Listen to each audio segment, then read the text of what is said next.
മിശിഹായിൽ പ്രിയമുള്ള സഹോദരങ്ങളെ, ഇന്നേ ദിവസം ഫാമിലി കൗൺസിലിങ്ങിൽ ഭർത്താക്കന്മാർ ശ്രദ്ധിക്കേണ്ട ചില കാര്യങ്ങൾ അച്ഛനൊന്ന് പറയുകയാണ്. ഒന്നാമതായിട്ട്, ഭാര്യ പാകം ചെയ്തു തരുന്ന ഭക്ഷണപാനീയങ്ങൾ സന്തോഷത്തോടെ സ്വീകരിച്ച് സംതൃപ്തി പ്രകടമാക്കുക. നല്ല വാക്കുകൾ പറയണം. ചിലപ്പോൾ നമ്മുടെ മനസ്സിൽ കാണും ഇതൊക്കെ വളരെ നല്ലതാണല്ലോ എന്ന് കരുതും, എന്നാലത് പറയാൻ വിട്ടുപോകും. അത് ഇടയ്ക്കിടയ്ക്ക് പറയണം.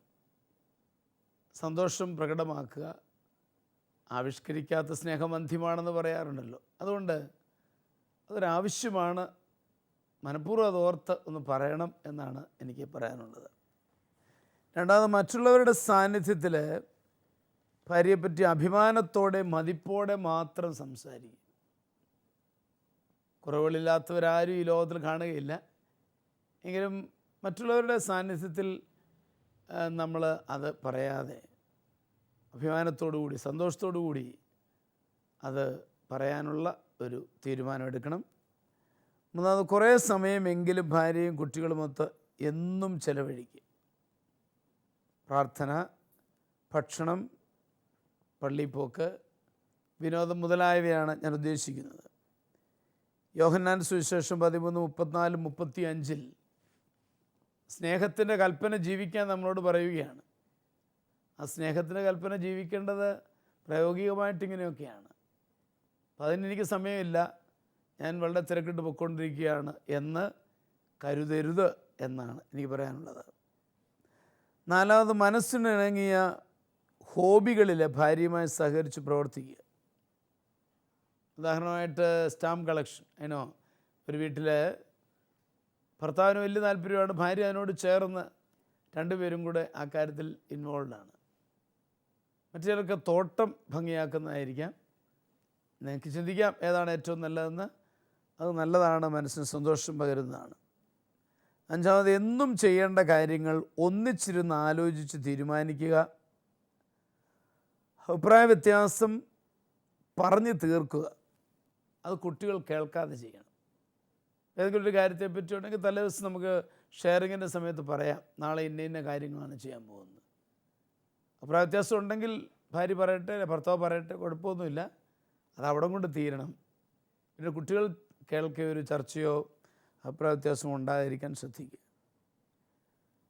ആറാമത്, ഭാര്യ ചെയ്യുന്ന കാര്യങ്ങൾ ഇടയ്ക്കിടെ അഭിനന്ദനവും നന്ദിയുമൊക്കെ കാണിക്കണം. ശുശ്രൂഷയുടെ ഇടയിൽ ധ്യാനത്തിന് ചിലപ്പോൾ അച്ഛൻ നന്ദി പറയിപ്പിക്കുമ്പോൾ ചിലർ കരയാറുണ്ട്. ക്രിസ്തുവരിക്ക് പറഞ്ഞ് ജീവിതത്തിൽ ആദ്യമായിട്ടാണ് ഇങ്ങനൊരു സംഭവം.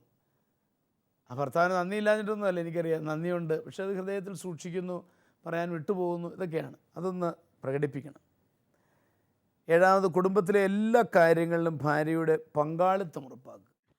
ഒറ്റയ്ക്ക് ഞാൻ ഒന്നും ചെയ്യുന്നില്ല, എല്ലാത്തിലും അവളോട് ആലോചിച്ച് അവളുമായിട്ട് ധാരണയിൽ വേണം ചെയ്യാനായിട്ട്. എട്ടാമത്, വിവാഹ വാർഷികം, ജന്മദിനം ഓർത്ത് ഒരു സമ്മാനമൊക്കെ കൊടുക്കുക. സമ്മാനം ഞാൻ ഉദ്ദേശിക്കുന്നത് ഭയങ്കര പൈസയൊന്നുമല്ല, എന്തെങ്കിലും ചെറിയ സമ്മാനങ്ങളൊക്കെ കൊടുക്കുക. ഞാൻ എൻ്റെ അച്ഛനെ കണ്ട് പഠിച്ചതാണത്. അന്ന് ഇച്ചിരി മുട്ടായി മേടിക്കും, പിന്നെ പള്ളിയിൽ പോയി വിശുദ്ധ കുർബാന അർപ്പിക്കും. അതാണ് പ്രധാനമായിട്ടും ചെയ്തിരുന്നത്. അതൊരു പ്രധാനപ്പെട്ട കാര്യമാണ് എന്നാണ് എനിക്ക് പറയാനുള്ളത്. ഒൻപതാമത്, എല്ലാ ദുശ്ശീലങ്ങളും ഒഴിവാക്കുക. ദുശ്ശീലങ്ങൾ ഭർത്താവിന് ഇച്ചിരി ആകാമെന്ന് ചിന്ത ചിലർക്കുണ്ട്, പക്ഷെ അത് പാടില്ല. ഭാര്യയ്ക്കാകാൻ മേല, ഭർത്താവിനും ആകാൻ മേല. അത് ഒഴിവാക്കണം.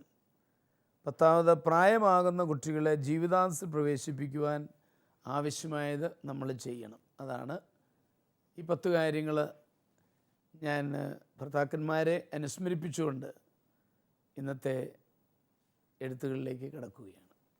ഇന്നത്തെ എഴുത്ത് ഏതാണ്? ഇന്നത്തെ ആദ്യത്തെ കത്ത് തിരുവല്ലയിൽ നിന്നും ആൻസി എഴുതുന്നതാണ്. സ്നേഹ ബഹുമാനപ്പെട്ട അച്ഛ, ഞങ്ങളുടെ വിവാഹം കഴിഞ്ഞിട്ട് 3 വർഷമായി. ഒരു കുട്ടിയുണ്ട്. എന്നെ അലട്ടുന്ന ഏറ്റവും വലിയ പ്രശ്നം ഭർത്താവ് എന്നോട് മിണ്ടാറേ ഇല്ല എന്നതാണ്. വളരെ സീരിയസ് ആണ്. ഞാനും ഭർത്താവും ജോലി ചെയ്യുന്നുണ്ട്. ഞങ്ങളുടെ 2 പേരുടെയും ശമ്പളം അപ്പൻ്റെ കയ്യിലാണ് കൊടുക്കുന്നത്. മാതാപിതാക്കളാണ് കുടുംബം നയിക്കുന്നത്. എനിക്ക് അവിടെ ഒരു സ്ഥാനവുമില്ല. ഭർത്താവ് അരിശം വരുമ്പോൾ എന്നെ അടിക്കും. നീ ഈ വീട്ടിൽ നിന്ന് ഇറങ്ങിപ്പൊക്കോളാൻ പറഞ്ഞു. ജോലി കഴിഞ്ഞ് വൈകിട്ട് 6 മണിക്ക് എത്തുമ്പോൾ ഏറെ കാര്യങ്ങൾ എന്നോട് ചെയ്യുവാൻ അമ്മ പറയും. ഞാൻ വളരെയേറെ വിഷമിക്കുകയാണ്. ഈ വിവരങ്ങളൊന്നും ഞാൻ ഇതുവരെ ആരോടും പറഞ്ഞിട്ടില്ല. എല്ലാം നിശബ്ദയായി സഹിക്കുകയാണ്. ഇനി എനിക്കിത് സാധിക്കില്ല. ഞാൻ മടുത്തു. ഇനി ഞാൻ എന്ത് ചെയ്യണം? ശാലോമിലൂടെ മറുപടി തരണമേ. തീർച്ചയായിട്ടും ആൻസിയുടെ വിഷയം ഞാൻ മനസ്സിലാക്കുന്നു. ഞാൻ മുമ്പ് സൂചിപ്പിച്ചതുപോലെ ഭർത്താക്കന്മാർ കുറച്ച് ഫലിതരസമുള്ളവരും ഭാര്യയോട് ആശയവിനിമയം നടത്തുന്നവനുമാകണം എന്ന് ഞാൻ പറയാറുണ്ട്. എന്ന് പറഞ്ഞാൽ തമാശ പറഞ്ഞുകൊണ്ട് നടക്കാന്നുള്ളതല്ല, എന്നാലും വളരെ അങ്ങോട്ട് ഗൗരവമായി പോകാതിരിക്കാൻ ശ്രദ്ധിക്കുന്ന നല്ലതാണ്. അവരുമായിട്ട് സംസാരിക്കുക, അതൊക്കെ വളരെ ആവശ്യമുള്ള കാര്യം തന്നെയാണ്. ഇവിടെ ഇതിൻ്റെ അഭാവമുണ്ട്. അദ്ദേഹം വളരെ സീരിയസ് ആണ്. ഇത് തിരുത്തപ്പെടേണ്ടതാണ്. എങ്കിൽ രണ്ടുപേരും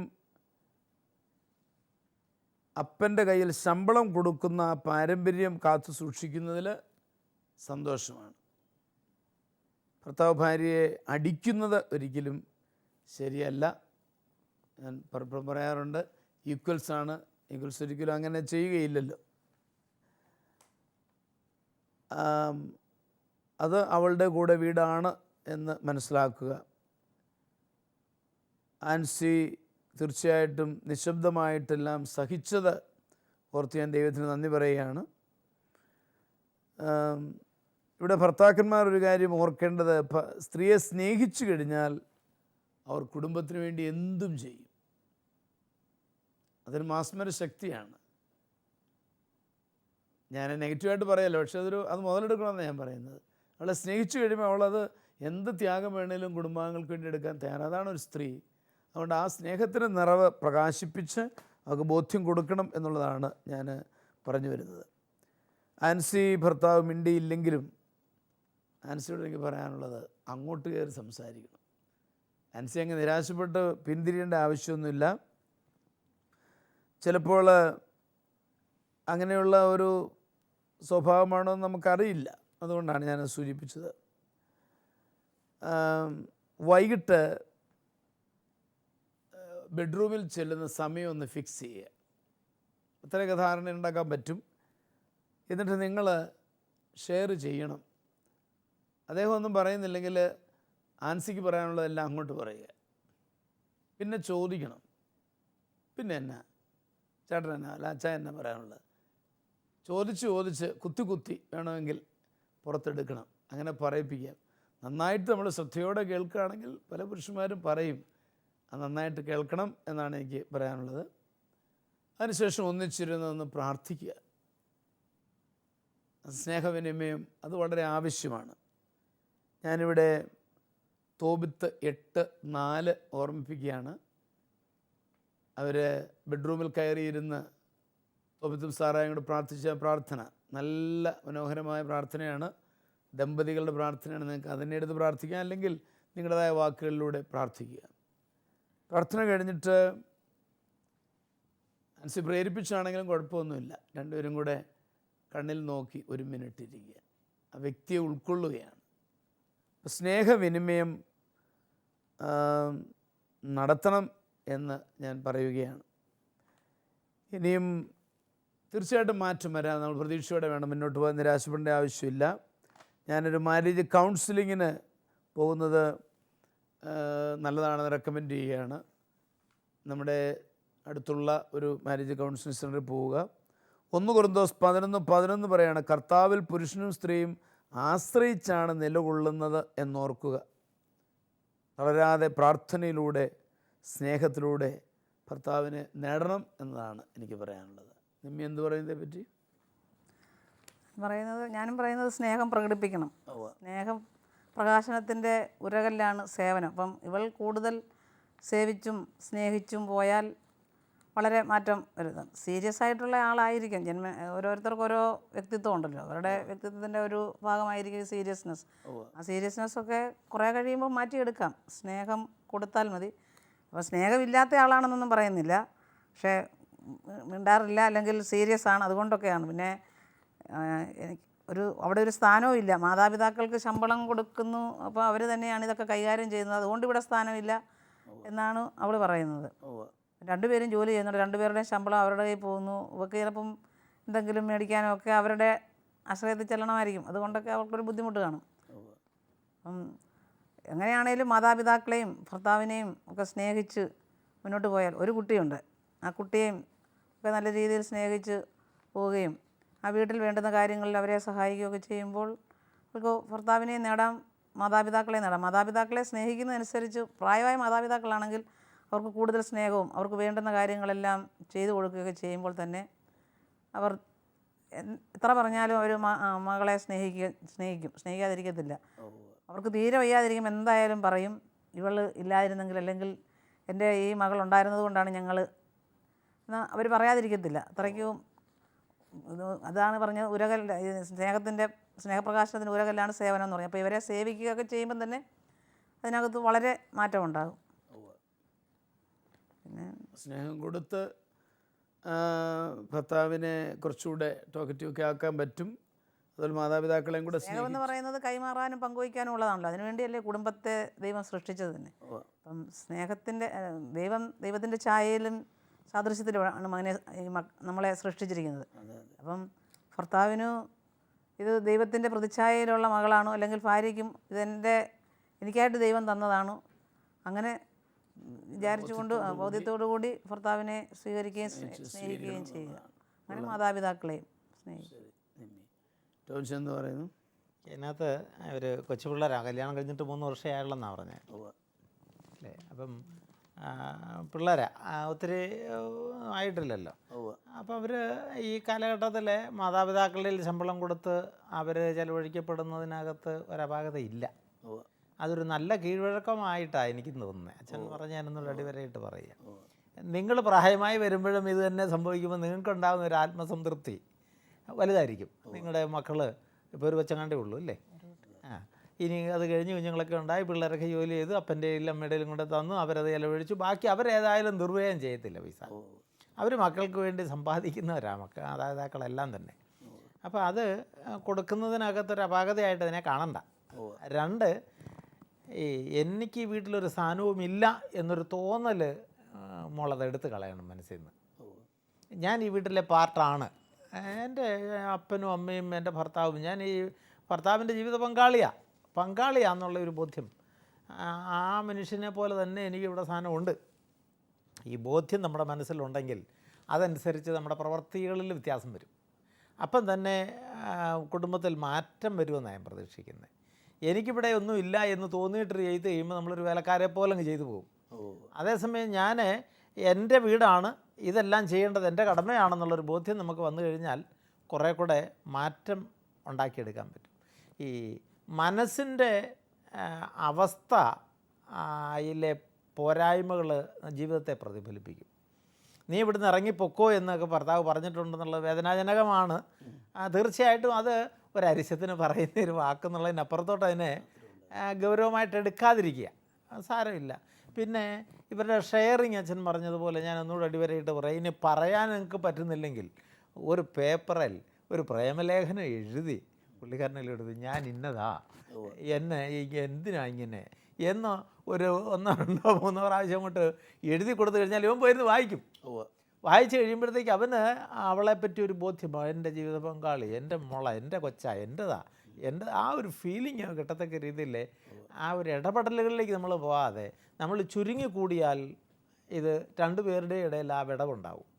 ആ വിടവ് അകത്ത് കളഞ്ഞിട്ട് ഒന്നാണെന്നുള്ള ഫീലിംഗ്, നിങ്ങൾ ഇനിമേൽ 2 അല്ല 1 ആണെന്ന് ഈശോ പറഞ്ഞത് വ്യക്തമായ ബോധ്യം 2 പേർക്കും ഉണ്ടാകണം. ഇപ്പം അദ്ദേഹം ഇത് കേൾക്കുന്നുണ്ടോ ഇല്ലയോ നമുക്കറിയത്തില്ല. പക്ഷേ അൻസിമോൾ അതിനകത്ത് ചെയ്യേണ്ടത്, അദ്ദേഹം കേൾക്കുന്നുണ്ടോ ഇല്ലെങ്കിലും കേൾക്കാൻ അവസരം ഉണ്ടെങ്കിൽ അത് കേൾപ്പിക്കാനാക്കിയിട്ട് ശ്രമിക്കുന്നത് നല്ലതാണ്. പൂർണ്ണമായിട്ടും അദ്ദേഹത്തെ ഉൾക്കൊള്ളണം, ഏറ്റെടുക്കണം, ഹൃദയത്തിൽ ഏറ്റെടുക്കണം.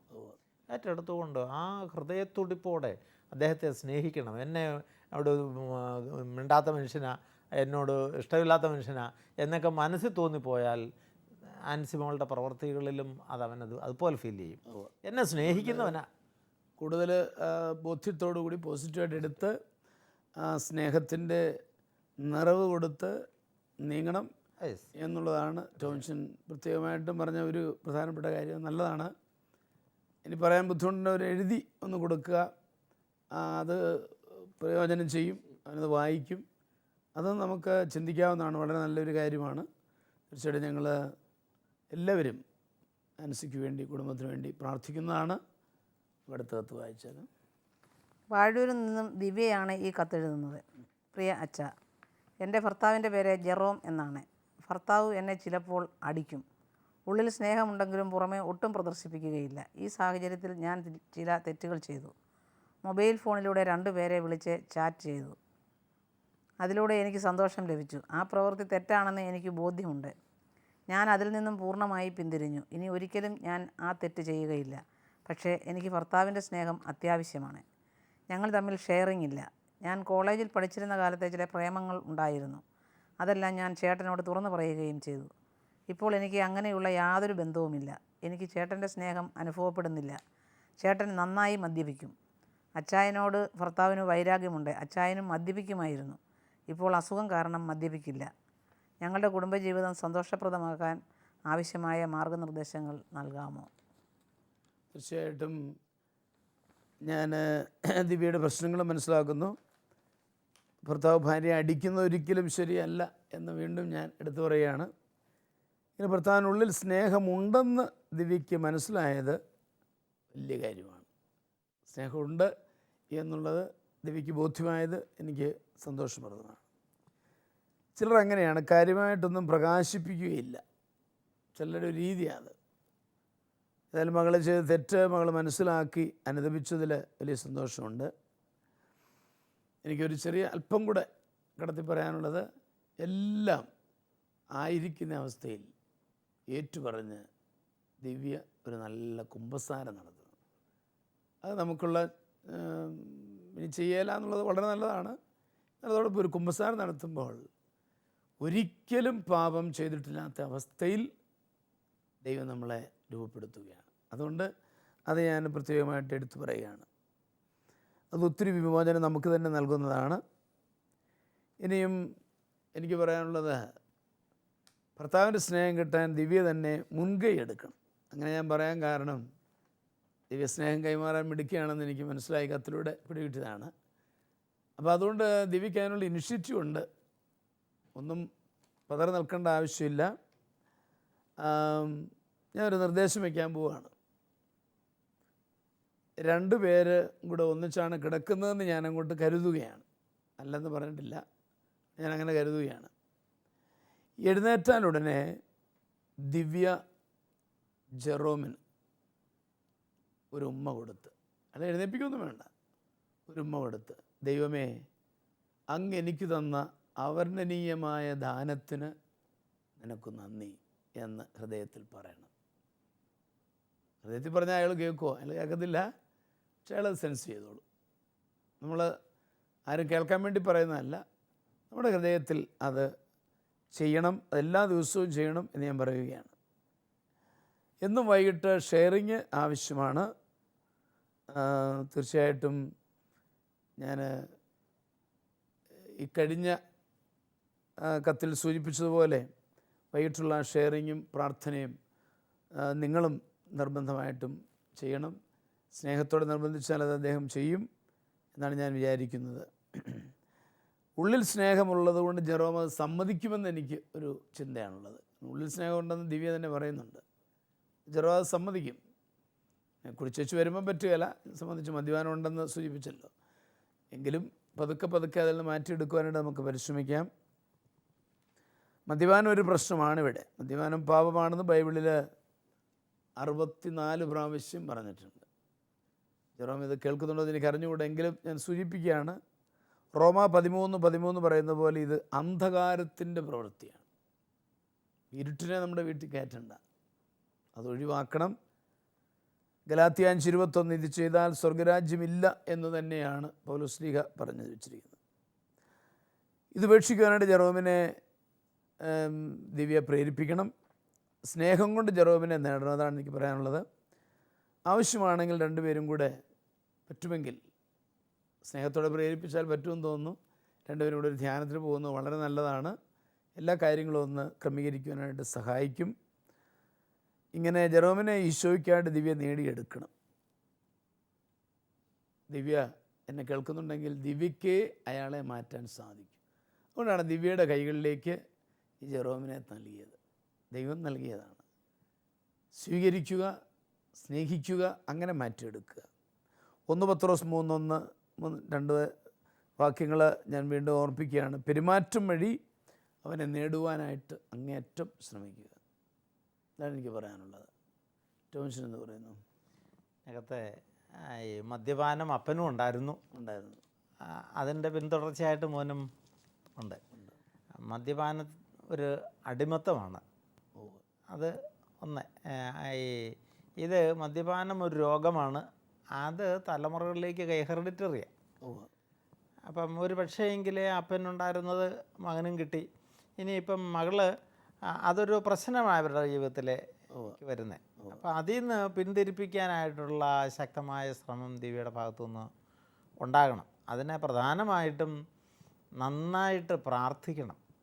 ഈ ജെറോമിനെ ഓർത്ത് നന്നായിട്ട് പ്രാർത്ഥിക്കുകയും നമുക്ക് ഇന്നിപ്പം സ്നേഹത്തോടെ ഇടപെട്ടുകൊണ്ട്, അല്ലെങ്കിൽ ജെറോമിൻ്റെ കൂട്ടുകാരെ ആരെങ്കിലും ആയിട്ട് ഇടപെട്ടുകൊണ്ട് അത്യാവശ്യം വേണ്ടെങ്കിൽ ഈ ആൽക്കഹോളിക് കൗൺസിലിങ് കൊടുക്കാനോ, ഇല്ലെങ്കിൽ അതിന് പറ്റുന്ന ട്രീറ്റ്മെൻറ്റുകൾ, ഈ മദ്യപാനികൾക്ക് വേണ്ടി തന്നെയുള്ള ചില ട്രീറ്റ്മെൻറ്റ് സെൻ്ററുകൾ, കൗൺസിലിംഗ് സെൻ്ററുകളും ധ്യാന സെൻ്ററുകളും ഉണ്ട്.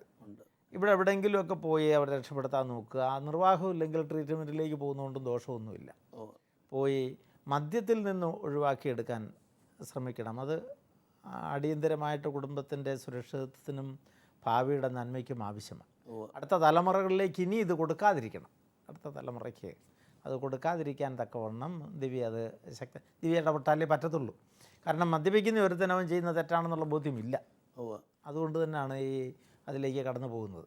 അപ്പോൾ അതിനകത്ത് ആ മകൾക്ക് കുറേ ഉത്തരവാദിത്തങ്ങൾ ഉണ്ട്. പിന്നെ വളരെ സീരിയസ് ആയിട്ട് ഇടപെടുന്നയാളാണെന്നുള്ള ഒരു സൂചന അതിനകത്ത് പറഞ്ഞിട്ടുണ്ട്. അപ്പോൾ അവിടെയൊക്കെ പരമാവധി ആ മനുഷ്യനെ സ്നേഹം കൊണ്ട് കീഴടക്കി കൊണ്ടുപോകാനേ പറ്റത്തുള്ളൂ. അല്ലാതെ നമുക്കൊന്നും ചെയ്യാൻ പറ്റില്ലല്ലോ. അപ്പോൾ സ്നേഹം കൊണ്ട് കീഴടക്കി പോകണം. അപ്പനും മോനും തമ്മിലുള്ള ശത്രുത ഒഴിവാക്കാൻ വേണ്ടത് ചെയ്യണം. ഇവർ തമ്മിൽ ശത്രുതയുണ്ടെന്ന് പറഞ്ഞു. അതൊക്കെ കുടുംബത്തിൽ ശാപം വരുത്തി വെക്കും. അപ്പനോട് പ്രതികാരം ചെയ്യാൻ മോൻ ഒരുങ്ങിക്കഴിഞ്ഞാൽ, ശത്രുത എന്ന് പറയുമ്പം വൈരാഗ്യത്തിലേക്ക് പോകുമല്ലോ, അതൊക്കെ നിങ്ങളുടെ കുടുംബത്തെ പോലും തകർത്ത് കളയും. അപ്പം അവിടെയൊക്കെ ഒരു നല്ല മരുമകൾ, നല്ല ഭാര്യ എന്നുള്ള നിലയിൽ ദിവ്യയ്ക്ക് അതിനകത്ത് വലിയ റോളുണ്ട്. അത് ഭംഗിയായിട്ട് അവരെ തമ്മിൽ അനുനയിപ്പിക്കാനും സ്നേഹത്തിൻ്റെ ഭാഷയിലേക്ക് ഒന്നിച്ചു കൊണ്ടുവരാനും, ഒന്നിച്ച് പ്രാർത്ഥിക്കുകയും ഒന്നിച്ച് ഭക്ഷണം കഴിക്കുകയും ഒന്നിച്ച് പങ്കുവെക്കുകയും ചെയ്യുന്ന ഒരു അവസരം ഉണ്ടാക്കിയെടുക്കാൻ ശ്രമിക്കണം. ആ വീട്ടിലെ ഒരു മകളെന്നുള്ള നിലയ്ക്ക്, വേറെ അവരുടെ അപ്പനും അമ്മയും ഇവരും ഉള്ളെന്ന് തോന്നുന്നു നമുക്ക് കത്തിൽ നിന്ന്. അപ്പോൾ ഒരു മകളെന്നുള്ള നിലയ്ക്ക് ഒത്തിരി വലിയ ദൗത്യം ഈശോ ഏൽപ്പിച്ചിട്ടുണ്ട് എന്നൊരു ബോധ്യം ദിവ്യയ്ക്കുണ്ടാകണം. എന്നെ ആ ദൈവം ഈ കുടുംബം ഏൽപ്പിച്ചിരിക്കുന്നത്, ഈ ശത്രുതയുടെ മതിൽ ഞാൻ ഇടിച്ച് കളയും, മദ്യത്തിൻ്റെ ആ നീരാളിപ്പിടുത്തത്തിൽ നിന്ന് എൻ്റെ കുടുംബത്തെയും അടുത്ത തലമുറയും ഞാൻ രക്ഷിക്കും. ഈ ബോധ്യത്തോടു കൂടി ശക്തമായിട്ട് പ്രാർത്ഥിക്കുക. ദൈവം നിങ്ങളുടെ കൂടെ ഉണ്ടെന്നുള്ള ഉറപ്പ്. ഞാൻ പ്രാർത്ഥിച്ചാൽ എൻ്റെ ദൈവം എൻ്റെ പ്രാർത്ഥന കേൾക്കും. വിശ്വാസത്തോടു കൂടിയുള്ള പ്രാർത്ഥന അനുഗ്രഹപ്രദമാണെന്ന് തിരുവചനം നമ്മളെ ബോധ്യപ്പെടുത്തുന്നുണ്ട്. അത് സാധിച്ചു കിട്ടും. ആ ബോധ്യത്തോടെ ദിവ്യ അതിനായിട്ട് പരിശ്രമിക്കുക. സന്തോഷത്തോടെ എപ്പോഴും പ്രസന്നവദനയായിട്ട് ഒരു നല്ല മാലാഖയെ പോലെ സ്നേഹത്തോടു കൂടി അവനെ നേടിയെടുക്കാനും കുടുംബത്തിൽ നേടാനും പരിശ്രമിക്കണമെന്നുള്ളതാണ് പറയുന്നത്. നിമ്മി എന്ത് പറയുന്നു? അപ്പൻ മദ്യപിക്കുമായിരുന്നു, മദ്യപിച്ച് അസുഖമായി. അപ്പോൾ ആ അസുഖമായിട്ട് ഈ മകൻ അപ്പൻ്റെ പിന്തുടർച്ച ആണ് ഏറ്റെടുത്തിരിക്കുന്നത്. മദ്യപാനം തുടങ്ങി, അതിൽ നിന്ന് അരികുവളെ അടിക്കുന്നതും സീരിയസ് ആയിട്ടുള്ള സ്വഭാവം ആ പ്രകൃതിയായിരിക്കും. പക്ഷേ പിന്നെ മദ്യപാനം ഒരു ദുരന്തമാണെന്ന് മനസ്സിലാക്കി അവൻ അറിഞ്ഞുകൊണ്ടാണ് പിന്നെയും ഈ മദ്യപാനത്തിലേക്ക് കടന്നിരിക്കുന്നത്. അപ്പോൾ രോഗിയായ അപ്പനെ അവൻ ശുശ്രൂഷിക്കേണ്ടതിന് പകരം ശത്രുത വെച്ച് പുലർത്തുക. ശത്രുതയല്ല, വൈരാഗ്യം എന്നാണ് പറഞ്ഞിരിക്കുന്നതിനകത്ത്.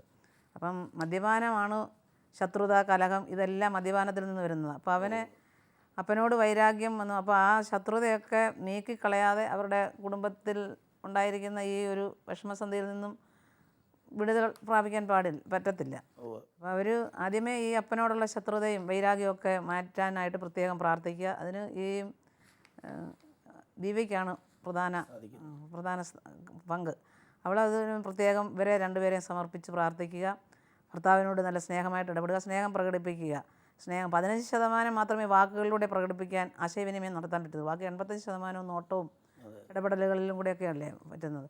അപ്പോൾ അങ്ങനെയുള്ള പ്രവൃത്തികളിലൂടെ ഇവൾ ഭർത്താവിനെ നേടിയെടുക്കണം. ഭർത്താവും അതുപോലെ തന്നെ ഇവൾക്ക് സ്നേഹം കൊടുക്കേണ്ട ആളാണ്. പക്ഷേ അവൻ ഈ മദ്യപാനത്തിൻ്റെ അടിമയായിപ്പോയത് കൊണ്ടാണോ, അടിമയാണെന്ന് പറയുന്നില്ല, മദ്യപിക്കുന്നുണ്ട്, അതുകൊണ്ട് ആയിരിക്കോ എന്നറിയത്തില്ല. എങ്കിലും അവൾ ശരിക്കും ഭർത്താവിനെയും അപ്പനെയും ഒക്കെ സമർപ്പിച്ച് പ്രാർത്ഥിക്കുക. അതോടുകൂടി സ്നേഹത്തിലൂടെയും വിടുതൽ കിട്ടും. അപ്പോൾ അതിൻ്റെ അർത്ഥത്തിൽ ദിവ്യയോട് പറയാനുള്ളത്, ഈ ശത്രുത നിൽക്കാനായിട്ട് പരിശ്രമിക്കുക, അതോടൊപ്പം തന്നെ സ്നേഹത്തിൽ അവനെ നേടിയെടുക്കണം, ആ കുടുംബത്തെ തന്നെ രക്ഷിച്ചെടുക്കണം. വലിയൊരു ചുമതല ദൈവം ദിവ്യയെ ഏൽപ്പിച്ചിരിക്കുകയാണ്.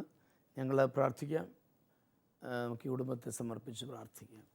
നല്ലവനും സ്നേഹധീയമായ ദൈവമേ, ഞങ്ങളിന്ന് വായിച്ച ഈ കത്തുകളിലൂടെ കണ്ട 2 കുടുംബങ്ങളെയും, ആൻസിയുടെയും ദിവ്യയുടെയും കുടുംബങ്ങളെ ഞങ്ങളുടെ മുമ്പ് സമർപ്പിക്കുന്നു. അവരുടെ പ്രശ്നങ്ങൾ അറിയുന്നവനായ ദൈവമേ, അങ്ങ് തന്നെ അങ്ങയുടെ കരം നീട്ടിയവരെ അനുഗ്രഹിച്ച് ആശീർവദിക്കണമേ. ഞങ്ങളെ കേട്ടുകൊണ്ടിരിക്കുന്ന എല്ലാവരും ഒന്ന് ചേർന്ന് ഈ കുടുംബങ്ങളെ അങ്ങയുടെ മുമ്പാകെ സമർപ്പിക്കുന്നു. അവരെ കൃപയിലേക്ക് ആനയിക്കണമേ, പ്രശ്നങ്ങൾ പരിഹരിക്കണമേ. അങ്ങനെ അങ്ങയുടെ സന്തോഷവും സമാധാനവും കൃപയും ആ കുടുംബങ്ങൾ ധാരാളമായിട്ട് നിറയുവാൻ അങ്ങ് ഇടയാക്കണമേ എന്ന് ഞങ്ങൾ പ്രാർത്ഥിക്കുന്നു. പിതാവും പുത്രനും പരിശുദ്ധാത്മാവുമായ സർവേശ്വര എന്നേക്കും ആമേൻ. ഈ പ്രോഗ്രാമിലേക്ക് കത്തുകളും അഭിപ്രായങ്ങളും അയക്കേണ്ട വിലാസം: to the producer, family counselling, Shalom television, Peruvannamuzhi PO, Kozhikode 673528. Email info@shalomtelevision.com.